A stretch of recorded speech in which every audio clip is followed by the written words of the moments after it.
So we had some pretty challenging presentations from Steve Oates from Washington Institute of Public Policy about a broad overview of how evidence relates to the creation of policy and the justification of policy, and in particular the New Jersey agenda for budgeting. And then Ed Latessa talked to us about specifically the corrections version of that evidence-based agenda. So these are important challenges. We have an extraordinarily esteemed panel to talk to us about New Jersey's current activity in this area and wish list. The panel moderator is the former executive director of juvenile justice for the state of New Jersey, currently a professor at the Trenton State College, and also, also an alumnus of the School of Criminal Justice. And at one time, one of my favorite go to the football games, go to the basketball games partner when I was my first man. Dr. Bruce Stepp. Good afternoon, everybody. As Todd said, we really do have an excellent panel here of criminal justice policymakers and leaders. It'll be a wonderful opportunity to hear what's going on in the field. I want to encourage you that if you have questions for the panelists, please write them down and bring them up to this table, and we'll try to get to them at the end. To my immediate right, Anthony Braga is a professor in the School of Criminal Justice at Rutgers University and senior research fellow in the program in criminal justice policy and management at Harvard University's John F. Kennedy School of Government. He is the incoming president of the Academy of Experimental Criminology and a former visiting fellow at the U.S. National Institute of Justice. His research focuses on working with criminal justice agencies to develop crime prevention strategies to deal with urban problems such as gang violence, illegal gun markets, and violent crime hotspots.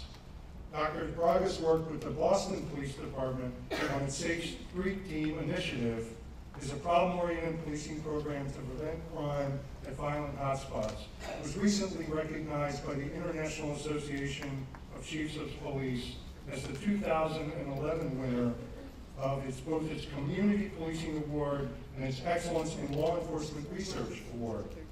Anthony received his MBA from Harvard University and his PhD in criminal justice here at Rutgers.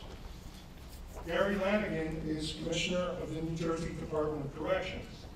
In that capacity, he is responsible for a budget of roughly $1 billion, approximately 10,000 employees, 13 correctional institutions, and 25,000 state sentenced offenders housed in prisons, county jails, and community halfway houses. Prior to serving as commissioner, Mr. Lanigan was the Deputy Commissioner of Administration and First Deputy Commissioner in the New York City Department of Corrections. Most recently, he served as Director of Budgets and Financial Management at the Metropolitan Transportation Authority, where he was responsible for the direction and financial planning of the authority's $11 billion operating budget. James Plosas is Chairman of the State Parole Board. In that capacity, he oversees both the State Parole Board, which conducts over 33,000 parole hearings each year, and the Division of Parole, which is responsible for supervising over 16,000 parolees in New Jersey. Prior to being confirmed as chairman, Mr. Plosas was appointed by President Bush to serve as United States Marshal for the District of New Jersey. Previously, Mr. Plosas served 6 terms as Sheriff of Cape May County and was president of the New Jersey Sheriff's Association for 6 years and served on the Police Training Commission for 12 years. Mr. Plosas is a graduate of Slippery Rock University and the Rutgers University Public Manager Program. Last, and substituting for Colonel Fuentes, is Major Philip Coyne.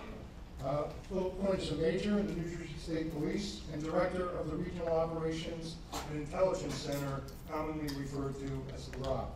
The ROC is New Jersey's law enforcement fusion center, housing approximately 30 separate federal, state, and municipal partners, as well as private industry representatives, and it provides analytical products and support to law enforcement, as well as private and public entities, in order to maintain hometown and homeland security. Major Coyne began his law enforcement career as a general road duty trooper and ultimately was appointed to the position of commandant at the academy, where he led a team of 70 full-time instructors. That academy has 7 separate units, and duties include in-service recruit and firearms training. Richard Coyne is a 24-year veteran of the New Jersey State Police. So this is our panel. I'd like to lead off with Dr. Braga.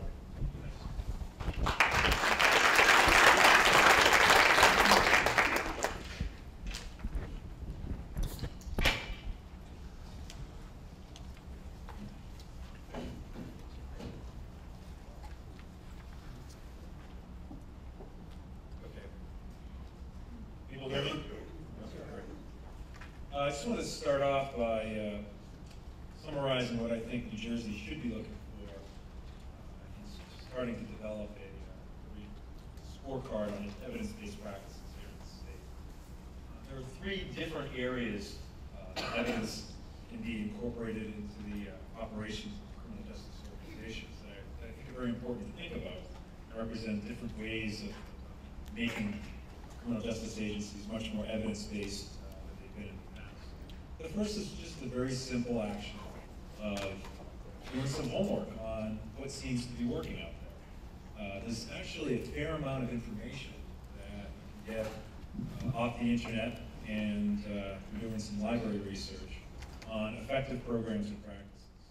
So for example, in my own field, policing, the COPS office, as well as PERF and the Center for Problem-Oriented Policing serve as clearinghouses of products that summarize research in different areas of policing, what works in dealing with hotspots, what works in dealing with drug markets, different types of community engagement strategies that might be effective, that are presented in a way that a very practitioner can. One of the big challenges in doing this type of work is that a lot of the information that academics, such as myself, I'm guilty of this, publish in journals that nobody reads and is in a format and a language that you really need a translator to get to. To be honest with you, I don't like reading these articles. But I think that Rutgers Evidence-Based Institute will really play a key role here in the state in serving as a translator of a lot of that important information, putting it in formats, and getting it out there to people who need it in order to improve their practice. Another body of work that I think Ed Latessa was talking about earlier in doing assessments in my field, policing, is just known as problem analysis.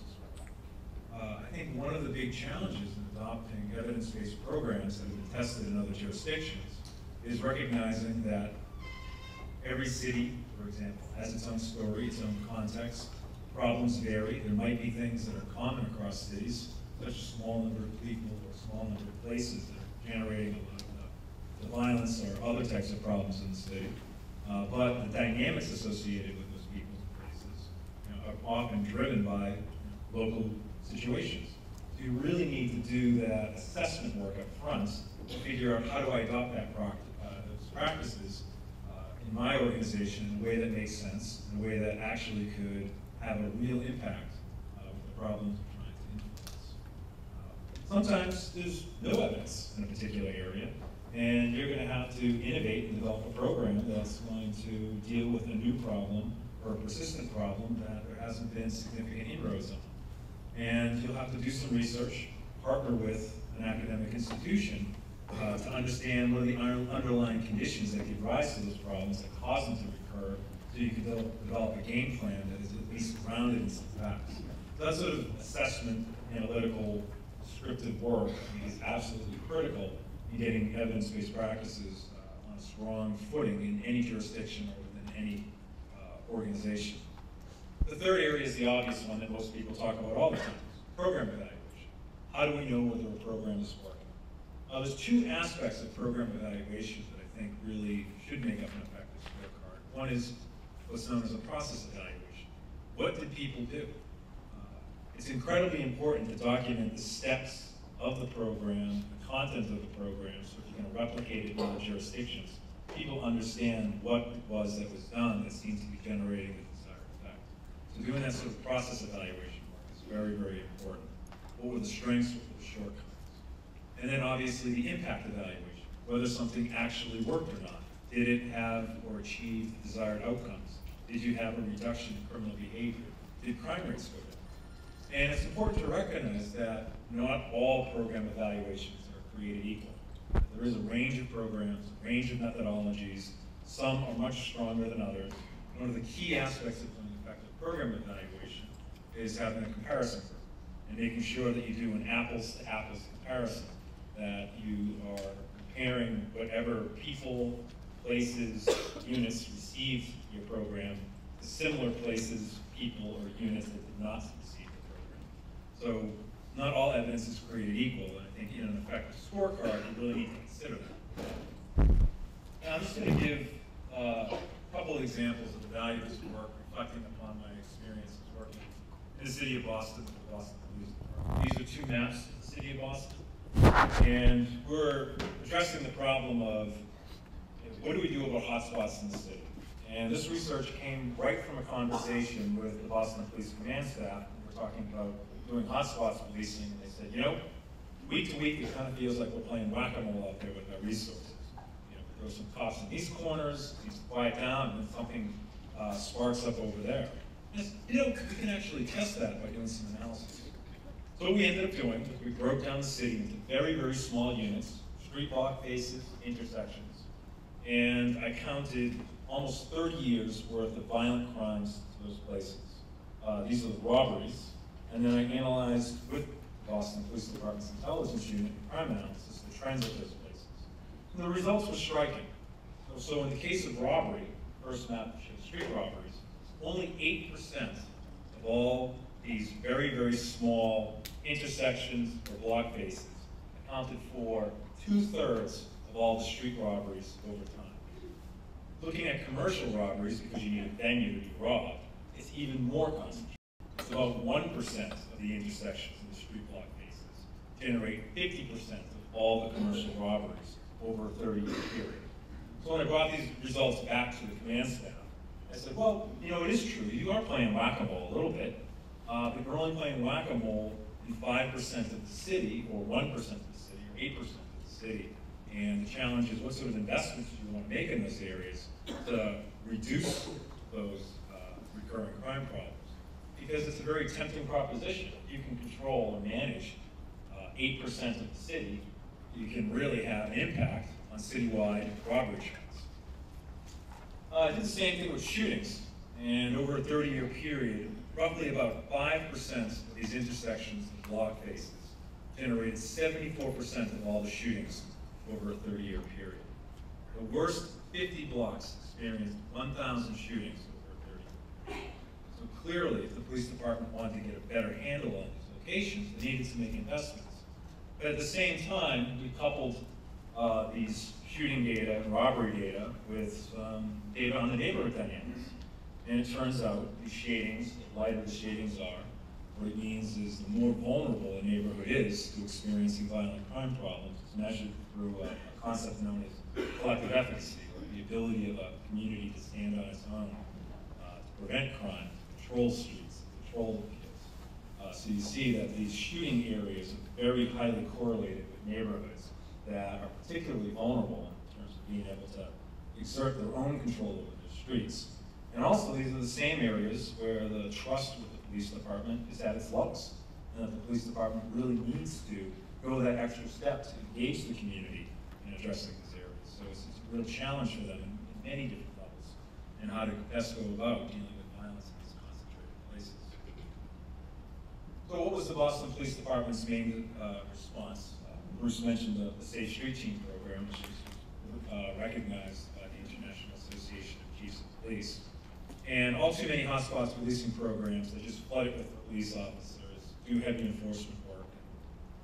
It does produce short-term gains, but recognizing the neighborhood context that these hotspots were in, what the Boston Police Department decided to do was assign particular officers to particular areas to do community problem solving, to really get to know the residents, to feel ownership over those areas. They were on foot, they were on bikes, they weren't moving out of those areas, and were assigned there over a longer time period. And when we did the evaluation, first the process evaluation did reveal that the officers, by and large, did a lot of really interesting work in those areas where they tried to change the characteristics of the place that made them a good place to commit shootings, made them a good place to commit robberies. So they tried to change the environment and opportunities for crime in those areas. And they also did a fair amount of community outreach as well in those locations. Now, it varied from place to place. Not every single Safe Street team was a success story. And that was really tied to supervision, whether the sergeant who was supervising the team bought into the approach, and also training issues. So with this process information, we're able to go back to the police department and say, hey, you are generating important effects here, but it's not even across all your areas. You really need to work with these officers and deal with the supervisors who are not staying true to the program.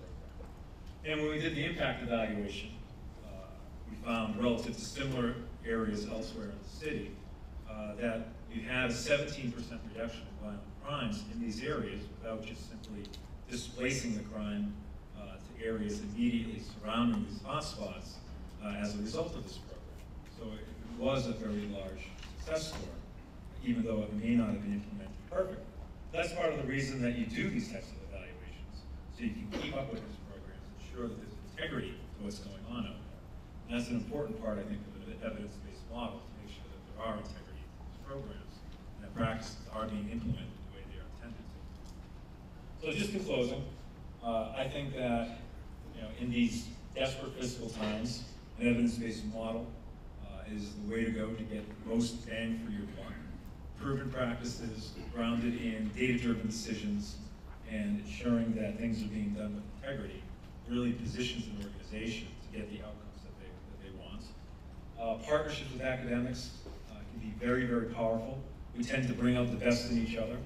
My career has benefited tremendously by just talking to police officers and community members on the streets about what they're experiencing and why. So it's been a real boon for me, as well as a boon for the organizations who are struggling with these real-world problems. So it's a very productive relationship. I'm really excited to be involved in this here in New Jersey through the new Rutgers Evidence-Based Institute. But we do need to make sure that criminal justice agencies are actually collecting data and share data on these programs, because we do need to be able to do analysis. So there does have to be some infrastructure development in the organizations.